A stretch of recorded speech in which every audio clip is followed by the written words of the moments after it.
live on ERi-TV with English news broadcast, dear viewers. Hello for joining us.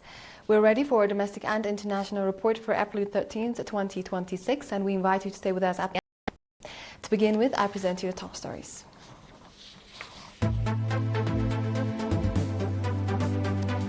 Seminar on treatment of citizens with intellectual and developmental disability.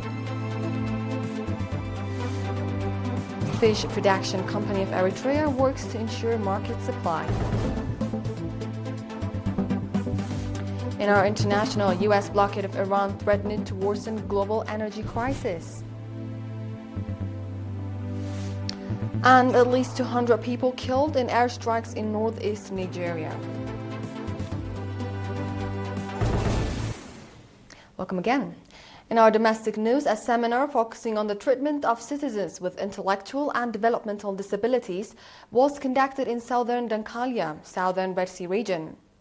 The objective of the seminar, which was conducted for parents and foster families of citizens with intellectual and developmental disabilities in Harsila and Wada, was to enhance their understanding of the disability and enable them to provide proper care.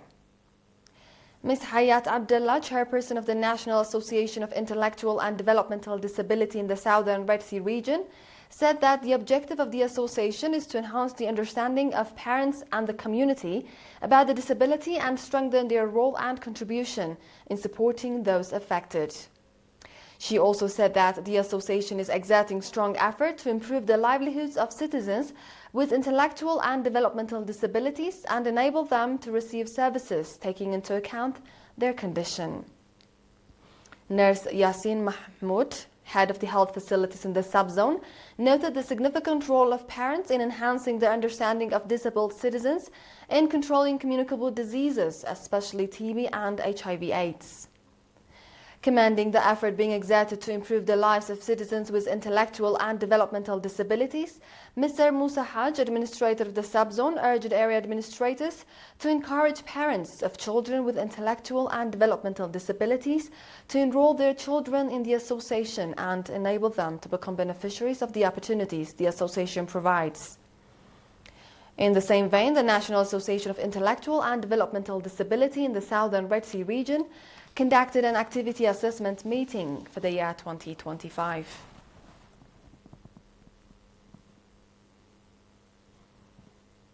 Moving on to the Central region, Mr. Yosef Gabra Mariam, head of the fish production company of Eritrea Asmara branch, reported that the company is exerting effort to ensure fish supply to the markets in the Central region. Noting that the company, whose main office is in Asmara, has a sales office in Massawa, Mr. Yosef called on the public to buy safe and healthy fish at fair prices from the shops put in place. He also said that effort is being exerted in collaboration with partners to conduct a regular follow-up on retail shops with a view to ensuring that they sell fish products at fair prices. Mr. Esau Tuku, head of the Ministry of Marine Resources branch, noted that the fish being sold at legal shops is reliable in terms of safety and health and called on the public to take advantage of the opportunity being provided. Mr. Esau went on to say that successful fish farming is being carried out at 68 dumps in the Central region and that compared to 2024, fish production from the dumps has increased by 38%.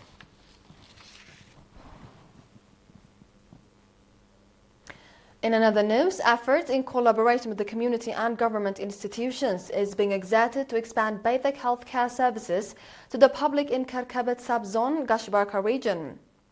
Nurse Tesfazgi Yohannes, head of health facilities in the subzone, said that there is one health center in Amalite and health stations in the administrative areas of Himbolk Ajat, Hamash Diba, Lokhaib, Atay and Agmanit, and that strong effort is being made to provide healthcare services in the remote areas of the subzone through barefoot doctors.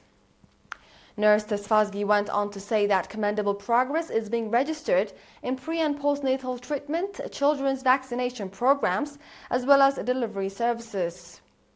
He also said that with the increasing number of health practitioners and the introduction of laboratory and diagnostic instruments, coupled with healthcare services to remote areas through barefoot doctors and village health representatives, a conducive ground has been created for most of the public to receive healthcare services in their localities.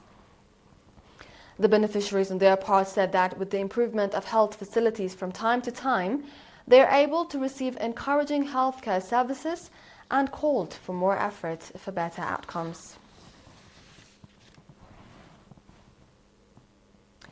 Al-Smara subzone in the central region has officially declared free of female genital mutilation at a ceremony held under the theme No to Female Genital Mutilation. According to the coordinators of the program, the achievement registered was the result of the relentless awareness-raising activities by the Ministry of Labour and Social Welfare and the National Union of Eritrean Women branch in the central region. Ms. Al-Ganesh Tuku, administrator of the subzone, called on residents and institutions to ensure continuous monitoring and support for its sustainability. According to a report from the central region, similar efforts to eradicate female genital mutilation is being conducted in all the subzones in the region. This wraps up our domestic news for this session, dear viewers. We'll be back with the international ones after the short break.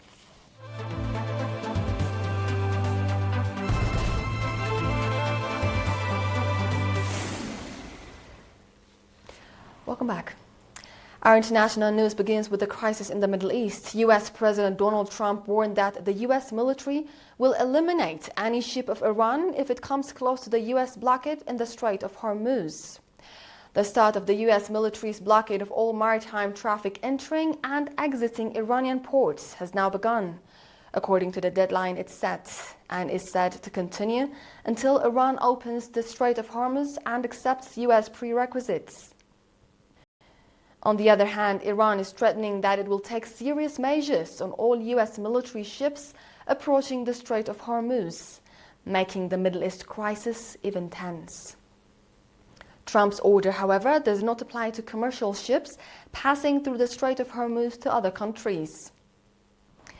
Meanwhile, the United Kingdom has announced that it will not participate in U.S.'s military blockade. Right after President Trump's global oil price has surged from $95 to $103 per barrel.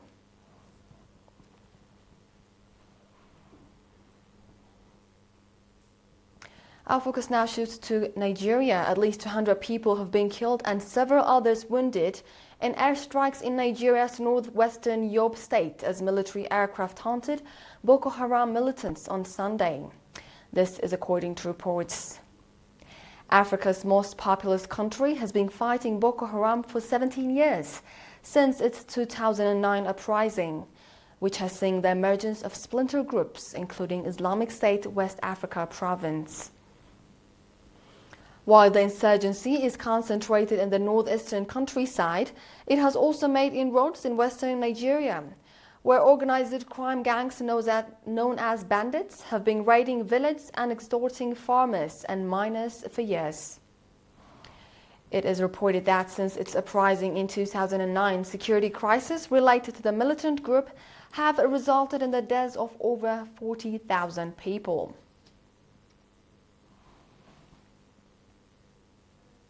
In today's final report, India and Uzbekistan have kicked off the 7th edition of their annual joint military exercises.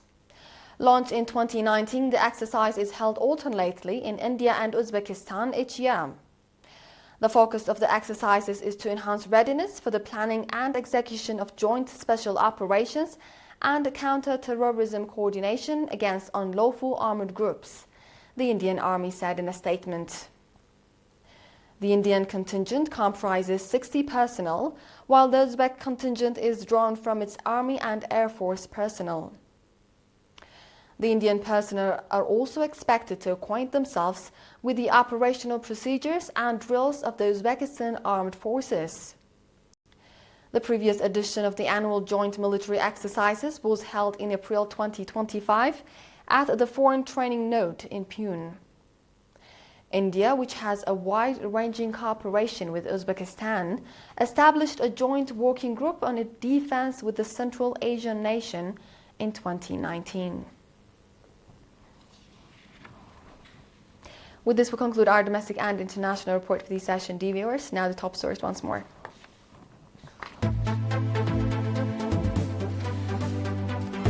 Seminar on treatment of citizens with intellectual and developmental disability. Fish production company of Eritrea works to ensure market supply. U.S. blockade of Iran threatened to worsen global energy crisis. And at least 200 people killed in airstrikes in northeast Nigeria. This was The World on Monday with ERi-TV English news broadcast. Dear viewers, from all of us here, thank you for watching.